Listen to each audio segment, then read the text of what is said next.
Pathos was the same as Jupiter in layout, except the board was dark blue rather than green. First thing I noticed that all the usual level icons has been replaced by a blue rock in some kind of orange honeycomb shape.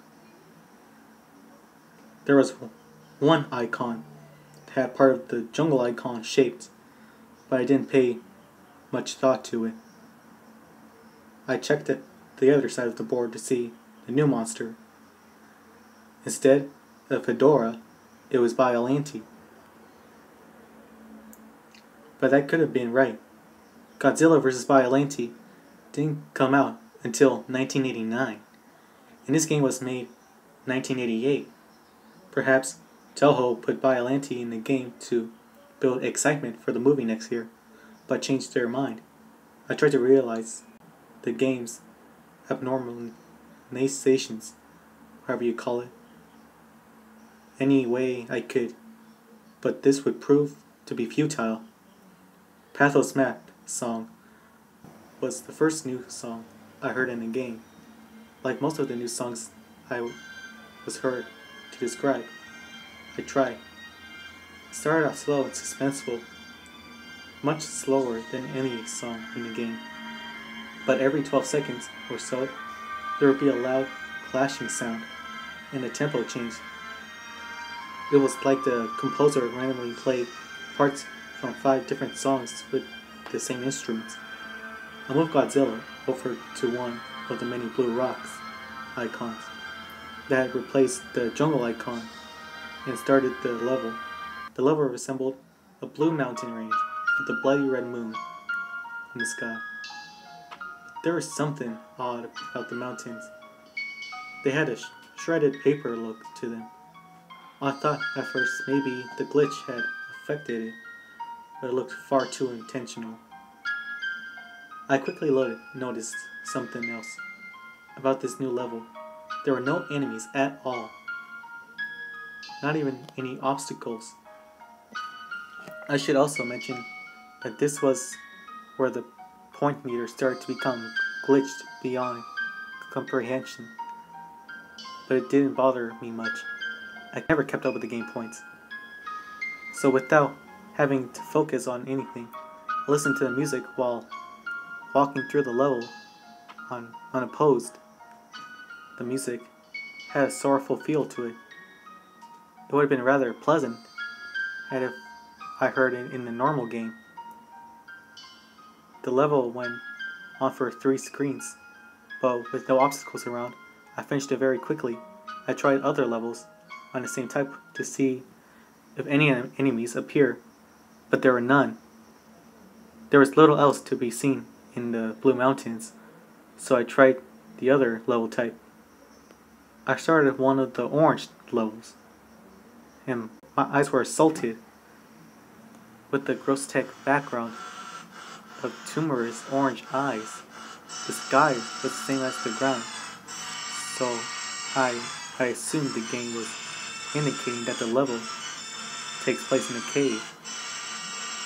The only enemies here were Man Tango Spot, but as you can see, the little bastards were everywhere. The music certainly didn't help.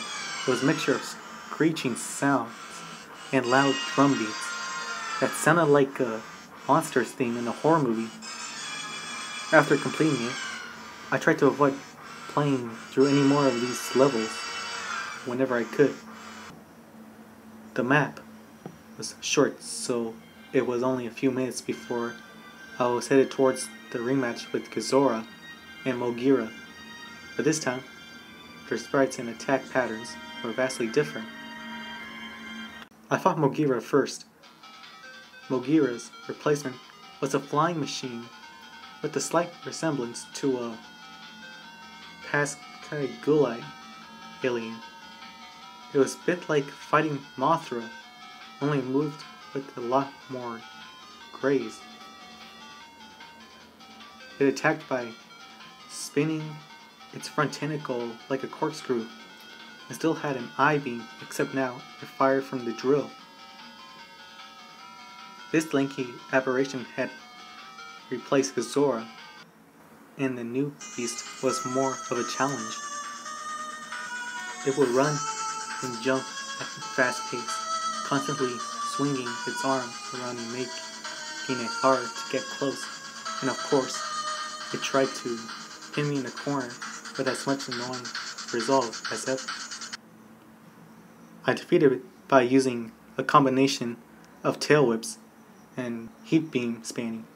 I defeated them and was going to fight Titanosaurus, but then Titanosaurus was nowhere to be seen, and the game simply went back to the map, with the Titanosaurus piece now missing. There was no one left to fight now but Biollante, so I eagerly started this battle. I was quite surprised that Biollante started the fight in her rose form. She was impossible and used tentacles to keep me away from the main body, which took the most damage. As expected, she turned into her final form after taking enough damage. Her sprite looked pretty damn good for an 8-bit. The battle techniques was the same, except now Biollante could move slower than any other monster. Being hit by the tentacles did more damage now, and Biollante could do an acid spit, which I managed to avoid by jumping in the screen cap. Not much more difficult to beat than Titanosaurus. It only took 2 rounds, but then Biollante was gone. The music stopped, and there was a new icon replacing the base. The icon wasn't there before. I beat Biollante. It resembled a red tribal face, and I had a feeling of dread when I saw it. But it since placed the base. It must be the only way to exit Pathos. I'll move Godzilla to the square and start the level. It was a hellish looking place with no sky and a flickering fire in the background. The fire looked far more advanced than anything I've seen on the NES. There was music in the form of a slow, steady drum sound resembling a heartbeat. All the text on the top of the screen and the light bar were gone. In their place was a single bit of text in the middle of the screen that said, "Run." My feeling of dread had intensified. I cautiously walked through the level, but like the Blue Mountains, there were no enemies. I paced around for a minute before thinking, run. From what?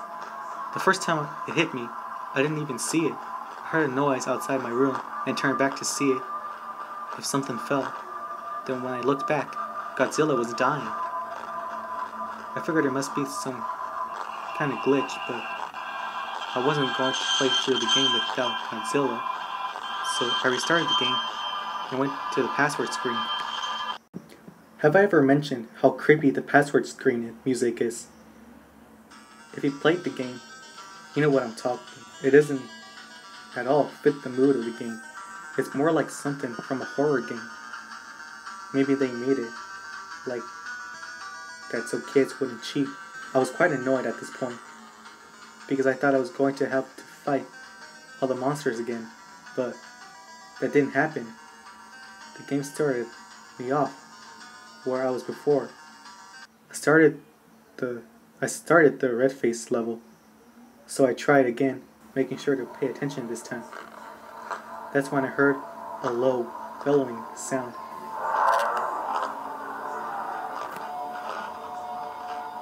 Then I saw it. This thing. You know that feeling when your body has when you feel like you're in extreme danger? You start to recall and tense up as your adrenaline flows through your veins, and your nerves start to feel very cool. That's the feeling I had when I took this screen cap. I haven't seen all the Godzilla movies, but I'm pretty damn sure this was never in any of them. It had to be something the creators made up. But what kind of sick fuck would put this in a children's game? By sheer dumb luck, or perhaps the adrenaline boost, I managed to run fast enough to get away from it.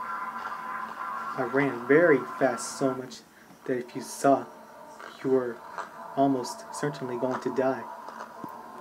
And when I said die, I mean your monster gets killed instantly if the creature touches them. Once I had gone back to the map, I was so afraid that I was extremely tempted to just shut the game off and try to pretend this never happened. I couldn't believe what I had just seen. It couldn't have been real. And even if I wanted to continue, I still had to get Mothra through this chase level. But as I said, inactive on the map screen for a few minutes, my fear was replaced by burning curiosity. What the hell was just happened? What was the rest of the game like? I only had to beat this level with Mothra, and then it was on to the next world. But when I moved Mothra to the red face, the game registered it as me beating the level. I was quite relieved. I tried to prepare myself for the next world. Trance.